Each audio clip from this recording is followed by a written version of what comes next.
All right, welcome to another episode of Undeniable. And my guest today is Brother Bryan Nails, fellow choir member, VOT, Voices of Triumph, here at the historic Alpha Street Baptist Church. So wanted to talk with you, because I know you got quite a few. You got some interesting stories to tell as well. Yeah. So let's jump into. I know you're an amazing cook. Thank you. Awesome chef. So you from Atlanta? I'm from Atlanta, born and raised in Atlanta. Well, between Atlanta and the country of Georgia, the country. The country in Georgia. Okay. Yeah. Thanks for having me here, and to be able to share some things with everyone. I think that it's where we are, which is at Alfred Street. I think which is pretty cool because Alfred Street and my home church, which was Christian Fellowship Baptist Church, both played a huge role in my life, and I would never have understood how heavy the role of God in church was in my life without looking back. And so sharing my testimony and testimonies, it gives me a chance to look back and be even more thankful for what God has done. I was telling you just a second ago that growing up we didn't have much. I guess you could, operationally define what much is, but we really didn't have much at all. Did you know? Because if you like me, I didn't even know we were poor. I did not know. Not with the O and the R on the end. It was just, right. I didn't know we were poor. I did not know. My mom did a really good job at shielding me in particular. My brother was older, so my brother got to see a lot of things that I think has contributed to where he is in life. And he's in a good place. I mean, just kind of knowing everything and how things were happening. And I was a young child, and my mom just kind of shielded me. She kept me here, right close to her. And I think that we were homeless. There was a time when we had nowhere to go, and my mom, only had a friend that she could turn to. Her youngest sister at the time was leaving school, but also in a different state. And my mom was able to turn to a friend, and she took us in for a little bit. And I remember the bed. It's an odd thing to remember, but as a kid, we attached to certain things, and I remember her friend giving us a bed frame for me to sleep in, and for me, and she let me paint it, and I painted it blue, and I remember that bed frame because it was one of the few possessions that I had that I could call my own, and God brought us through that. I firmly believe that sometimes God will send you through certain storms so that way you begin to rely on Him more. Yeah. And that was, even as a child, and truly understanding God, and truly understanding what was transpiring around me. Yeah. Just being able to looking back, I'm like, man, that was nothing but God. Right. Nothing but God. My mom went back to school. She got her degree at Savannah State. I got to see her in a sorority and looking at looking at campus, which further shaped how I felt about education. And my mom always said that do well in school, treat others the way you want to be treated, and be thankful to God for what He's doing and has done in your life. And those are the tenets of my life. I treat others well. I do for people. I sometimes breaking my back just to do for. You always on the go. Yeah. The selfish part of that is the feel good that you get. Yeah. That you've done something to help somebody else, and I think that's a gift from God, right? God said if if you do these things for my people, you know, then I'm gonna make you feel good afterward, you know. And if there's anything that you get from freely giving, is the feeling that it warms your heart after doing it. And so I'm thankful to God for so many different reasons. You know, fast forward, you know, from a moment where I was a child and not understanding God moving, to a moment where I was graduating high school and applying to college. And my mom would always say, "Have you prayed about it? Have you prayed about it?" I told her that, you know, I'd be at Morehouse College, and she said, "I understand it, Bryan, but Morehouse is very expensive." At the time, Morehouse was about $30,000. It's a private institution, HBCU, but it was expensive. And my mom said, "I can't help you." You know, mom could not, at that point, could not be approved for the Parent Plus loan. And as most of us know, as a child, there's only so much loan that you can get to cover schooling. Yes. And I, of course, could not get a big enough loan to cover Morehouse's tuition. But I told my mother, I said, I'm gonna be at Morehouse. And so I applied to Morehouse. My mom said, "Don't put all your eggs in one basket." She wanted me to apply to other schools. Because she was looking at the reality, and I was looking at what I knew God could do. Okay. You know? And I think at that point, my mother, you know, she knew what God could do, but I think in that moment that she might have underestimated God. And I think we do that daily. We underestimate God. And you know, we don't ask God for the big things. Sometimes we ask God for little stuff. But God is so omnipresent, so omnipotent, that, you know, God's like, "No, trust me with the big things." And so I trusted God that at that point, as a 17-year-old or 18. I was going to ask, even at that age. At that age, I mean, because I grew up in the church, you know, so and it's something that I wanted.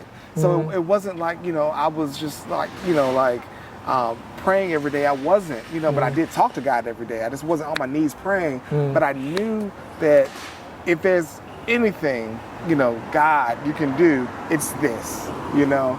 Get me into the school that I wanted to be into, because I know this is where I'm supposed to be. And a couple of things I did not know. I did not know that in the church that I attended was the vice president of Morehouse, vice president of student affairs, I think was her title, and also was the director of admissions. Wow. Both members of my church, but not just members of the church. They were members of my village, right? So they helped raise me, and I did not know that they worked at and were high-ranking officials at Morehouse College. And so I applied. I was accepted to Morehouse, but still didn't know how I was gonna get there. So the first letter came in the mail, and I was so excited. My mom was excited, but at the same time, she was worried about the financials. And then the next package that came was a bigger envelope that came in the mail with a scholarship package giving me a full tuition ride to Morehouse. Wow. Did that come soon thereafter? It was at least maybe a week or so afterward, enough time for you to worry. Yeah, it's like, okay, how are we going to do this? Enough time for you to worry. We happy, but how are we going to do this? And I had also gotten acceptances from Georgia State, which was an in-state school, you know, that I could easily go to, and to Emory University as well. And Emory didn't send any money. Okay. But Emory probably would have been, if not the same, probably a little bit cheaper than Morehouse at the time. But when that scholarship package came in the mail, I think I wept at that moment. I was just like, you know, it blew my mind. Wow. And I remember telling my mom, I said, I told you, you know, I told you, because I knew what God could do. Yeah. And you know, and I went to Morehouse, and my sophomore year became an RA. so that covered, room and board. And so I had a tuition scholarship, and I had room and board covered. And Nice. And so I left Morehouse with less debt than I would have had I not, had I just not been able to have a scholarship. I would have left Morehouse maybe with over $100,000 in debt, Wow. had I not had a scholarship. That was $30,000 a year. Yes. Yeah. And a lot of students have that story of leaving school with so much debt, and then you graduate and you don't know what to do. And that was my story too. There's just so many moments that God just kind of inserts Himself. And we like to say insert, but God has never left you. You know, He's always there. He's always there. Yeah. So I got near graduation. Near graduation, I had applied to various PhD programs. I was a psych major. The natural progression for a psych major is to go to grad school. And so I was going to go to grad school in industrial organizational psychology. And I got to IOS, I got to applying to those programs, those PhD programs, and they all denied me. I didn't have the best test scores, understandable, but I had a great GPA. I graduated magna cum laude, and I had research experience. So did they want you to go to like masters first? That's exactly what they wanted. They wanted me to stop at the masters and not go straight to PhD. Okay. And I was headstrong. I still am to this day. I said, I wanted a PhD, and that's, and I didn't want to have to, what I considered wasting time going to get a master's and then going to get a PhD. And so I didn't go that route. I ended up, I moved out of the apartment that I was in senior year, moved back in with a lot of brother. We actually shared a room because I ended up working at Taco Bell as a manager, and I was a server at Olive Garden just trying to pay the bills. Because also at this point in time, the small amount of loans that I did have, small in comparison to others, they were asking for payments. And so you graduate, they want money. Want their money. And so I had to start working. My mom couldn't give me any money. She didn't have it at the time, so I have to start working. And I was doing that for a while, and I loved the hospitality industry. Like, I loved it, which is why I did Taco Bell, which is why I did Olive Garden. I was employee of the month. I became a trainer at Olive Garden. I was just, it was just because it's just where my heart is, serving others. Yeah. So that was easy work for me, right? So I didn't mind it, but I did need something that was going to make me a little bit more money. Okay. And I felt like at some point I said, maybe I'm wasting time a little bit. And so I applied to culinary school. Okay. I packed my bags.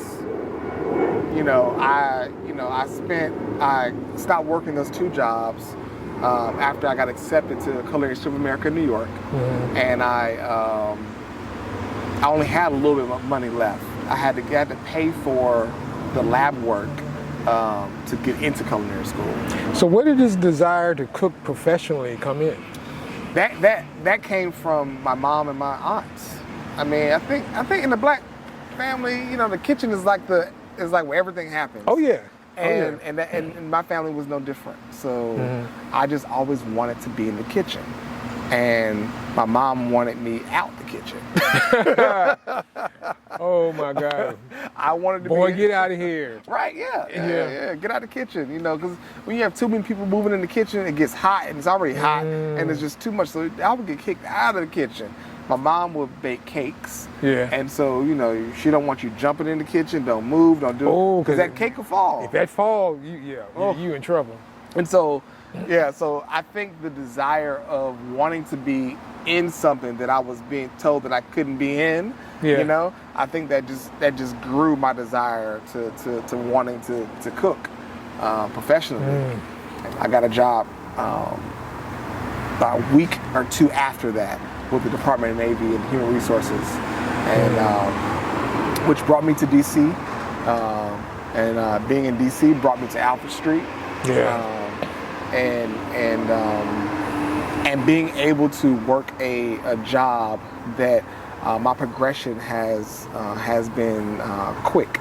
You know, it was a career ladder position, a trainee position, where you start at the low level, but when you're done, you end up at the journey level. When I started working, I was able to help my mother out because she was at a point where she was struggling, mainly with her student loans from the 80s.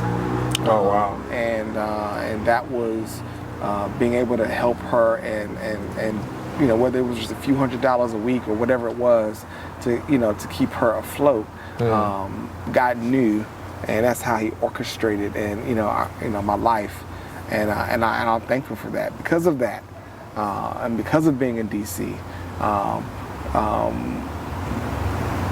my plan was not derailed. 'Cause I never went to culinary school.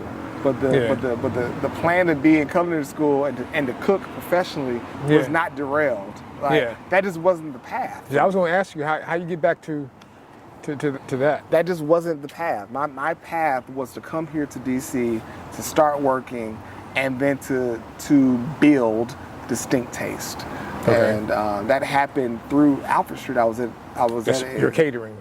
Yeah, my catering company. My catering company is Distinct Taste, and that was built through a member at Alfred Street who helped me with that. I was at my discipleship group picnic, and this gentleman was cooking burgers, and he flipped one of them too soon. And I joked with him, you're around the grill, and I said, that one could have stayed on the other side a little bit longer. You got your chef hat on.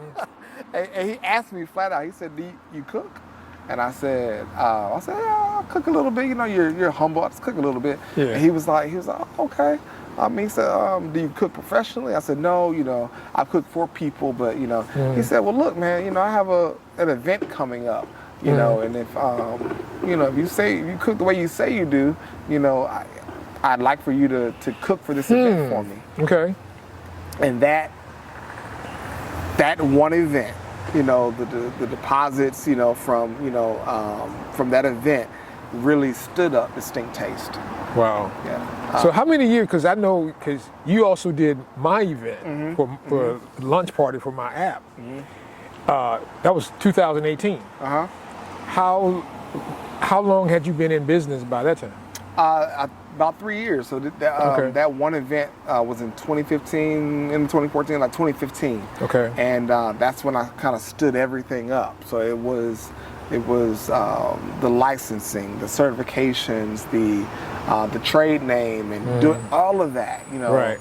Website. I was able to, and equipment. When you're a caterer, equipment is that's the biggest thing that you need. And I was able to do that through this gentleman. I did not know that he was a wealthy man in this area. I did not know. I just knew that he went to the church, and we were at a barbecue, and he asked me to cook for him. Wow. And I did a tasting for him and he and his wife, and he was blown away. And from that, I think I did maybe 4 or 5 events for him, and that alone built Distinct Taste. Well, I was blown away too, so I can attest. The food is real. What they say nowadays? The kids say, "Fire."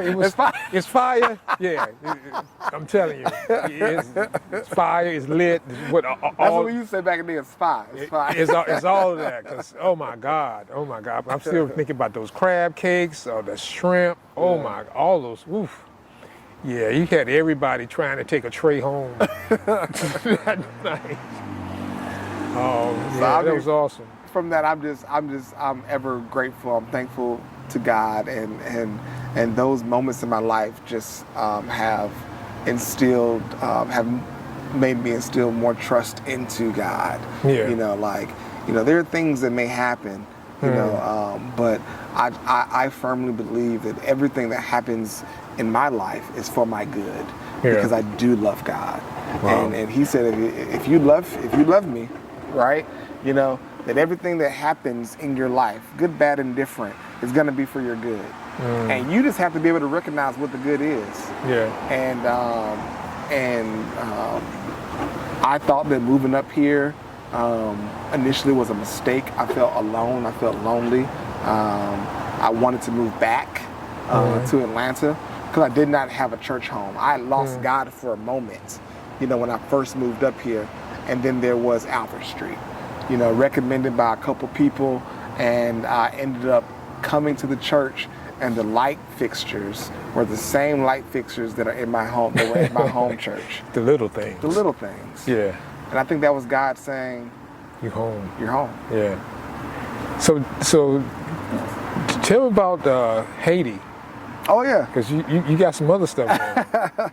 Yeah, I do a few other things. I strongly believe in, people to tithe their money. I like to tithe my time. So I do more than 10%, but I give of myself, and so I sit on the board of directors for JJS Missions. It is a missions organization founded by one of the deacons at the church, who's also in our choir, Deacon Vernon. Vernon? Yeah. Okay. And so I sit on the board with him as the vice chair, and Vernon spends a lot of time in Haiti. Yeah. And giving back at Mission of Grace, the orphanage there, and helping the kids or building homes. And so an opportunity, because I really wanted to go, and I really wanted to, it's different when you give money and you see what's happening with your money. Right. But actually going there. I know. Different experience. Because I've done the weekend packing the barrels stuff, and it felt good. But I can imagine just going. Yeah. And it's funny because we did all this packing, and then it gets there. Like Vernon's able to actually see it get there and see the reaction from the kids, and so I go next week, and so I can't wait to go there and be a part and do what God has placed on my heart to do. Wow. Yeah. That's awesome. So before we go, for those people who might be kind of like, distinct taste, how do I find out about this distinct taste? Yeah. So check us out on Facebook at Distinct Taste, Instagram the same. Also, the website is www.distincttaste.net. So that's www.distincttaste.net. Awesome. Well, Bryan, thank you for joining us. Powerful story. I appreciate it. Thank you, brother. Brother, thank you.